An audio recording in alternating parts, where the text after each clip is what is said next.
요한계시록에 있는 말씀입니다. 요한계시록 22장 1절에서 2절입니다. 또 그가 수정같이 맑은 생명수의 강을 내게 보이니 하나님과 및 어린 양의 보좌로부터 나와서 2절에입니다. 길 가운데로 흐르더라. 강 좌우에 생명나무가 있어 12가지 열매를 맺되 달마다 그 열매를 맺고 그 나무 잎사귀들은 만국을 치료하기 위하여 있더랴. 스가랴 14장 8절도 한번 읽어드리겠습니다. 그날의 생수가 예루살렘에서 솟아나서 절반은 동해로 절반은 서해로 흐를 것이라. 여름에도 겨울에도 그러하리라. 아멘. 혼인의 135번입니다. 나무는 인간을 의미하며 그 열매는 삶의 선을 의미합니다. 그러므로 생명나무는 하나님으로부터 사는 사람 또는 사람 안에 사는 하나님을 의미합니다. 사랑과 지혜, 인애와 신앙, 선과 진리가 인간 안에 하나님의 생명을 만듭니다. 인간이 먹도록 허락된 계시록에서의 생명나무가 같은 것을 의미합니다. 아멘. 오늘은 계시록을 같이 나누겠습니다. 계시록 22장 1절에 또 그가 수정같이 맑은 생명수의 강을 내게 보이니 하나님과 및 어린 양의 보좌로부터 나와서, 여기에서 수정같이 맑은 생명수의 강은 영적 빛, 곧 천국의 빛으로 투명하게 보이는 엄청나게 많은 말씀의 신성한 진리를 뜻합니다. 수정같이 맑은 것은 영적 의미, 곧 천국의 빛으로부터 투명하게 보이는 진리를 뜻합니다. 그 강이 하나님과 및 어린 양의 보좌로부터 나서는 그것이 주님으로부터 천국에서 나오는 것을 뜻합니다. 여기서 하나님과 어린 양은 그분으로부터 모든 것이 있는 신성 자체로서의, 그리고 신성한 인성으로서의 주님을 뜻합니다. 생명수의 강은 엄청나게 많은 신성한 진리를 뜻합니다. 이것에 대한 성경 구절은 다음과 같습니다. 예수께서 가라사대 나를 믿는 자는 성경의 이름과 같이 그 배에서 생수의 강이 흘러나리라. 내가 주는 물을 먹는 자는 영원히 목마르지 아니하리니 나의 주는 물은 그 속에서 영생하도록 솟아나는 샘물이 되리라.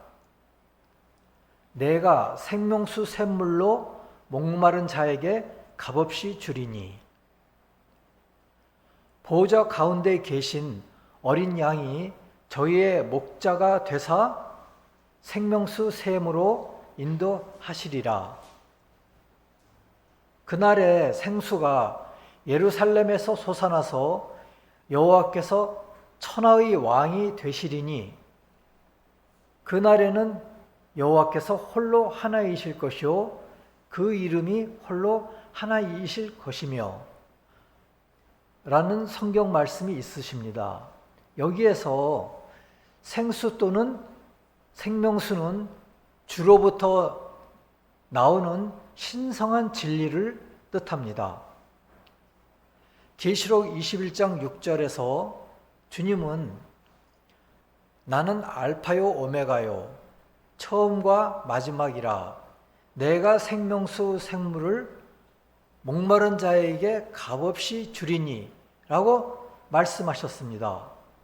그 이후 천사는 생명수 강을 요한에게 보여주셨습니다. 요한은 하늘로부터 내려온 놀라운 성, 새 예루살렘 성을 보았습니다. 영계의 아름다운 성인 이 성의 중간에는 생명수가 흐르는 강이 있습니다. 그러니까 하늘로부터 내려온 놀라운 성 새 예루살렘이 있는데 이 성의 중간에는 생명수가 흐르는 강이 있습니다.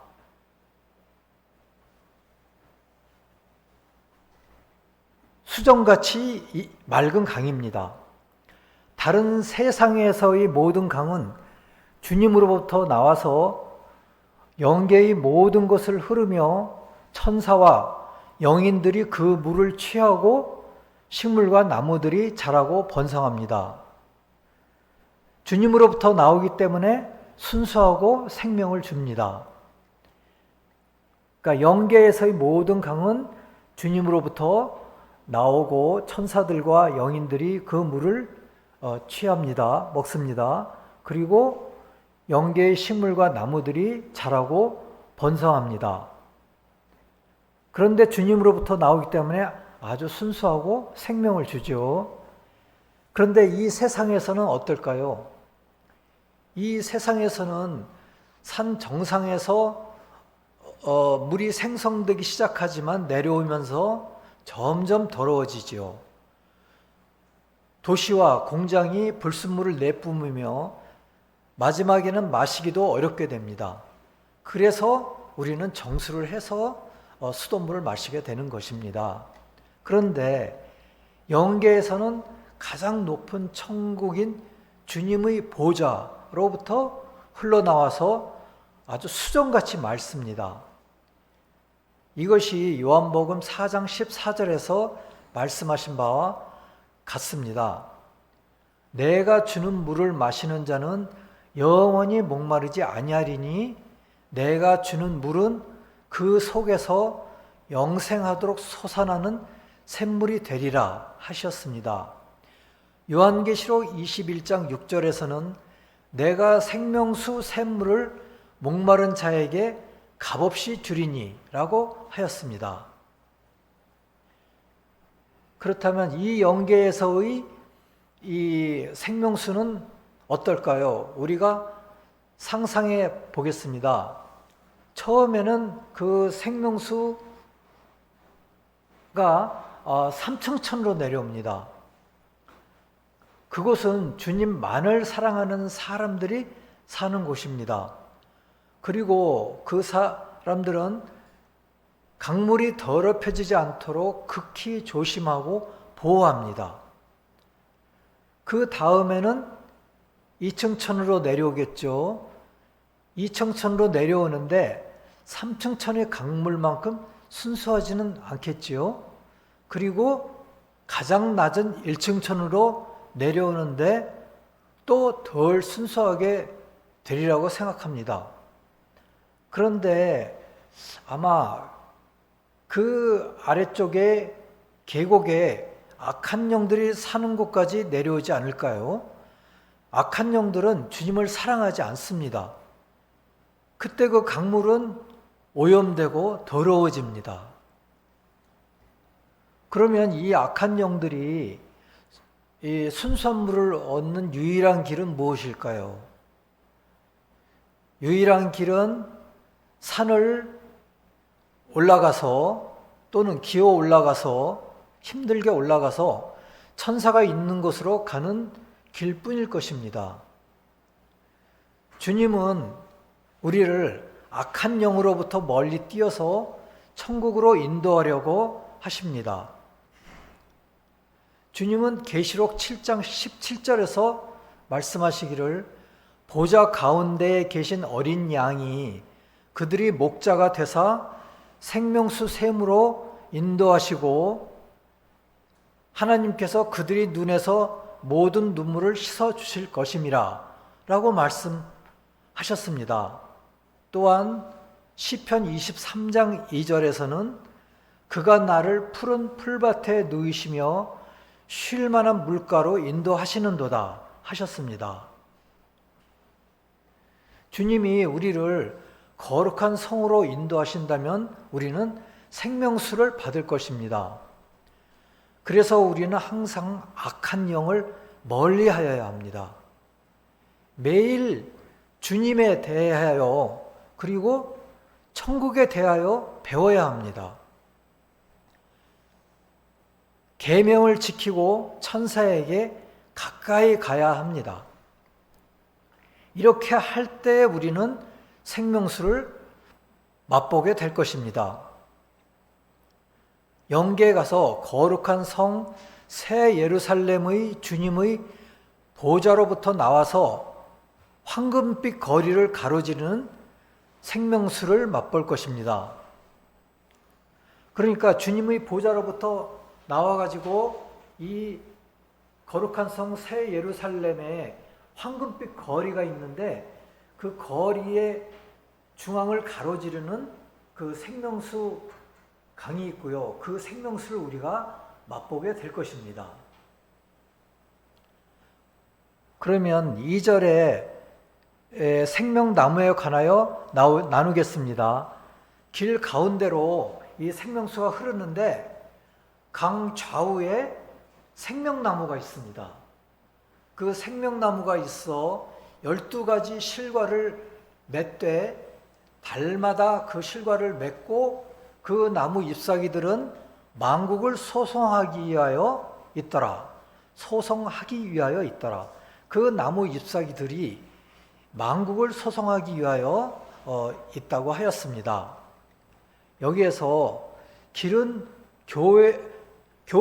교리의 진리를 뜻합니다. 오른편은 밝은 진리를, 왼편은 흐린 진리를 뜻합니다. 생명나무는 신성한 사랑으로서의 주를 뜻합니다. 열매는 무엇을 뜻할까요? 선한 행위라 일컫는 사랑과 인정의 선을 뜻합니다. 열둘은 무엇을 뜻할까요? 열둘은 모든 것을 뜻합니다. 교회의 선과 진리에 대한 모든 것을 뜻하는 것입니다. 길 가운데로 흐르더라. 강 좌우에 생명나무가 있어 12가지 열매가 맺히되는 사람의 눈에는 겉으로 보기에 그 스스로 하는 듯 보이는 모든 선이 그분으로부터 나오는 신성한 사랑 안에 계시는 주를 뜻하는 것입니다. 그래서 주님께서는 나의 계명을 지키는 자라야 나를 사랑하는 자니 내가 저에게 가서 그와 거처를 함께 하리라고 말씀하신 것입니다. 이것은 주께서 가장 안쪽에 계시면서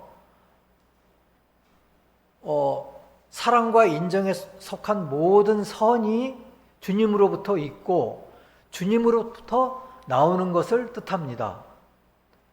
그래서 주님께서는 무엇을 라고 말씀하셨을까요? 예수께서 가라사대 가지는 포도나무에 붙어있지 아니하면 저절로 과실을 맺을 수 없음같이 너희도 내 안에 있지 아니하면 그러하리라. 나는 포도나무요 너희는 가지니 저가 내 안에 내가 저 안에 있으면 이 사람은 과실을 많이 맺나니 나를 떠나서는 너희가 아무것도 할 수 없음이라고 말씀하신 것입니다. 주님이 가장 안쪽에 가장 중앙에 계시는 것입니다. 영계에서는 가장 위쪽에 계시는 것입니다. 그래서 사랑과 인정에 속한 모든 선이 주님으로부터 나오기 때문에 우리는 주님께 가지가 포도나무에 붙듯이 붙어야 하는 것입니다. 새 예루살렘 성을 가로지르는 강의 양쪽 나무에는 생명나무가 있습니다. 그런데 이 나무는 지구상에서 자랄 수 있을까요? 자랄 수 없는 나무입니다. 매년 12종류의 열매를 맺는 나무입니다. 이 열매를 먹는 사람, 모든 사람은 행복에 가득 차게 됩니다. 이 나무의 열매를 먹는 천사들은 행복해지고 지혜로워집니다. 지상의 어느 사람보다도 지혜로워집니다. 그러므로 천국의 천사들은 지상의 어느 사람보다도 지혜로운 것입니다. 주님의 계명을 지키는 천사들은 열매를 먹도록 허락됩니다. 열매를 먹을 수 있습니다. 하지만 계명을 지키지 않는 자는 어떨까요? 생명나무에 가까이 갈 때 허락되지가 않습니다. 가까이 갈 수가 없습니다. 주님을 사랑하는 자만이 가까이 갈 수가 있는 것입니다. 이 나무에는 열매만이 아니라 잎들도 자랍니다. 만일 악한 사람이 악에서 물러나 주님께 복종하고 주님을 사랑하는 법을 배우려고 할 때 이 잎은 능력을 줍니다. 악을 이길 힘을 줍니다. 그래서 계시록 22장 2절에서 강 좌우에 생명나무가 있어 12가지 열매를 맺되 달마다 그 열매를 맺고 그 나무 잎사귀들은 만국을 치료하기 위하여 있더라 라고 말한 것입니다. 그런 의미인 것입니다. 이 세상에서 계명을 지키면 다음 세상에서 생명나무의 열매를 먹을 수 있습니다. 그러므로 우리는 악한 영을 멀리하고 악을 멀리해야 하는 것입니다. 그럴 때 우리는 생명나무의 열매를 먹을 수 있고 생명수를 먹을 수 있는 것입니다. 계시록 22장 14절에서 자기 두루마기를 빠는 자들은 복이 있나니 이는 그들이 생명나무에 나아가며 문들을 통하여 성에 들어갈 권세를 받으려 함이로다 라고 말씀하신 것입니다. 생명수는 주님으로부터 흘러나오는 진리입니다. 즉 살아있는 진리입니다. 살아있는 진리가 무엇일까요? 우리의 삶이 되는 진리라는 의미입니다. 이 진리에는 무엇이 있을까요? 천국과 지옥에 관한 진리, 심판에 관한 진리, 혼인에 관한 진리, 하나님의 섭리에 관한 진리, 또 사랑과 지혜에 관한 진리, 말씀의 내적 의미에 관한 진리 등이 있습니다. 우리는 이러한 진리를 추구하고 악으로부터 멀어지는 삶을 살아야 하겠습니다. 그때에 우리가 주님의 나라에서 생명수를 먹을 수 있게 되겠습니다. 그날에 생수가 예루살렘에서 솟아나서 절반은 동해로 절반은 서해로 흐를 것이라. 다 같이 기도하시겠습니다.